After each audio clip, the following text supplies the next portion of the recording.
Hello Year 5, welcome back for Chapter 9 of The Day I Fell Into a Fairy Tale. So Lana has now just returned to the sweet section, this time falling into the tub of dolly mixtures, to return to the story of Briar Rose at the castle. So, let's see what's going to happen now. Carefully and quietly, Lana pushed herself to her feet. Off beyond the furthest trees a light was flickering, and taking a deep breath, she crept towards it. A young man in a white fur cape was standing by a campfire in a clearing. Beyond him, towering like a cliff face, was a giant wall of thorns. He must be a prince. Surely he would help rescue Briar Rose. This must be the next part of the story.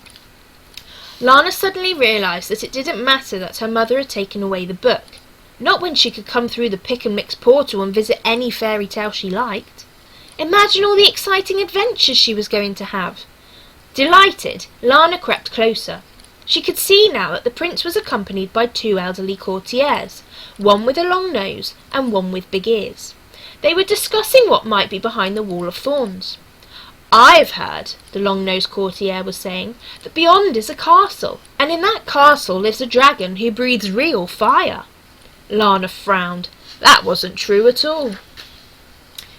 "Why has no one ever seen it then?" asked the prince.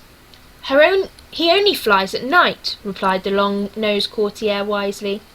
"It's night now," countered the prince. "The dead of night," said the long-nosed courtier, correcting himself. "And anyway, there's a full moon. Dragons never fly on a full moon." "Nonsense," interrupted the big-eared courtier. "There's a castle, true enough, but no dragon. An ogre lives there, with his 8 wives. "8 wives?" asked the prince. "And 27 baby ogres," added the big-eared courtier. Lana frowned again. That wasn't true either. Didn't they know Briar Rose was in there? "That's a great many ogres," mused the prince. "What do they all eat?" "Sheep," said the big-eared courtier, without a moment's hesitation. Lana shook her head. If she didn't do something, Briar Rose might never get rescued. "You're both wrong," she said in a loud, clear voice, stepping out of the shadows. "Who goes there?" called the big-eared courtier, as he and several others scrambled to their feet. "Lana." "And what manner of creature are you, Lana? A flower fairy? A shape-shifter?" "Well, I'm a girl." "A girl?" echoed the prince, as if he had never heard the word before in his life. Oops. "And how, pray tell, do you know what's inside the Wall of Thorns?" "I've been in there," said Lana. "Really? By what means?" They didn't feel like the moment to say, "Through the pick-a-mix section of my local supermarket," so instead Lana crossed her fingers behind her back and said in a loud, clear voice, "Magic." The courtiers looked at one another. "Well, do tell us what's inside," said the prince, smirking at his courtiers, clearly not believing at all that the small girl like Lana could possibly know what more than him. "It's true that there's a castle," said Lana, stepping forward, "but there's no dragon, and there's no ogre. There's a sleeping princess. In fact, the castle is full of sleeping people." "What's the name of the princess?" probed the prince. "Briar Rose," replied Lana. "She pricked her finger on her 15th birthday and fell into a deep sleep for 100 years because of an angry fairy's curse. But there must be a way to rescue her and her family." The big-eared courtier gave a sarcastic laugh. "Sounds like a very tall tale to me, sire," he said smugly. "On the contrary," said the prince, "a curse explains the thorns.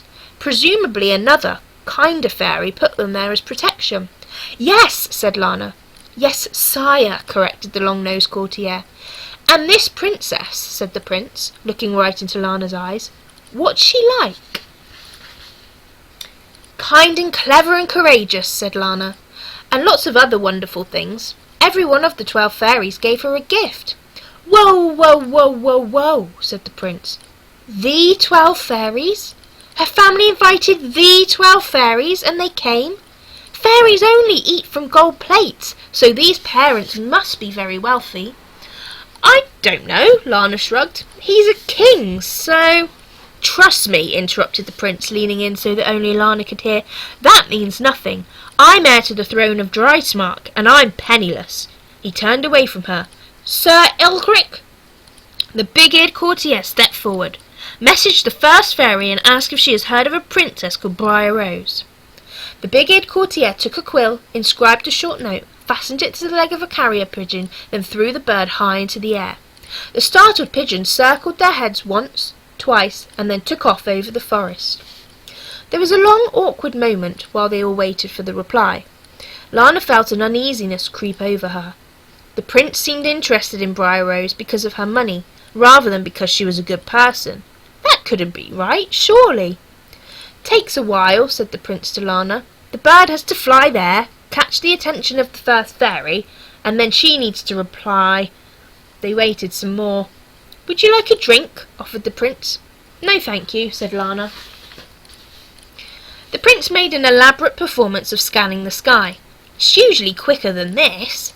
Suddenly there was a flutter of feathers, and the pigeon landed on the big-eared courtier's wrist. The man unravelled a small note and paused for effect, his face unreadable.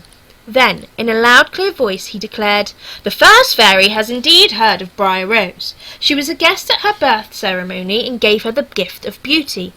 "Then it is true!" exclaimed the prince. "There is a cursed princess in there who needs rescuing by a gallant prince, who would no doubt be rightfully rewarded by the king and queen."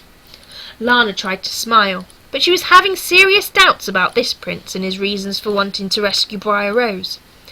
"Sire," counselled the long-nosed courtier, "I wouldn't be too hasty."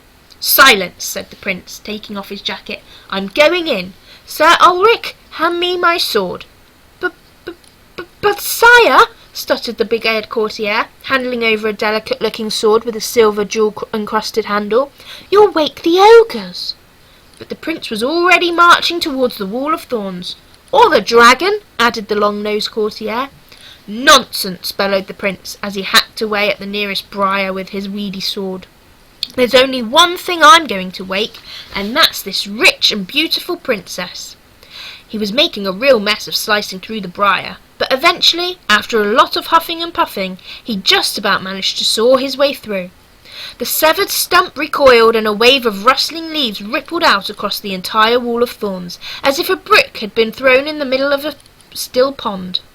Then an extraordinary thing happened. Giant trunks began to twist and turn, and a long tunnel opened up, leading right to the door of the castle.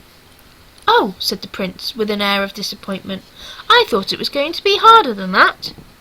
"I've got a bad feeling about this," said Lana. "Please, your highness," pleaded the long-nosed courtier, "I don't think this is wise." "Are you sure it's safe, sire?" asked the big-eared courtier.